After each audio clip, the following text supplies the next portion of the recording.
Borenoia afronta unha nova xornada na que o obxectivo serán os 3 puntos. Os de José Tizón reciben a visita do Silva, mentres que os noieses mídense a un dos equipos máis potentes da categoría, o Arosa. A sétima xornada da terceira federación chega cargada de novos retos para os equipos da comarca que a disputan. O Boiro, que se atopa nun bo momento de forma e de xogo, persegue facerse co seu segundo triunfo consecutivo ante o Silva, mentres que o Noia visita un dos campos máis complicados da categoría, a Lomba, para enfrontarse a un dos cocos, o Arosa.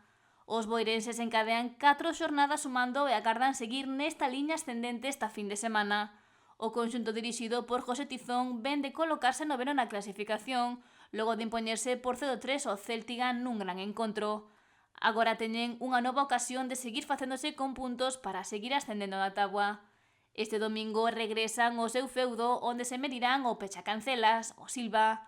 Os coruñeses están collendo ritmo e veñen de gañar o seu primeiro partido da temporada tras impoñerse ao Barco, polo que teñen a permanencia a un punto. Agardase un encontro competido que se vivirá en Barraña este domingo a partir das 5:30 da tarde. Boiro e Silva veránse as caras para facerse con 3 importantes puntos. Os mesmos que quere conseguir o Noia se pode dar a sorpresa no campo do Arosa. Os pupilos de Alberto Mariano chegan a este encontro de nivel no 10º posto da táboa, logo de que o Atlético Arteixo freara en seco o seu progreso.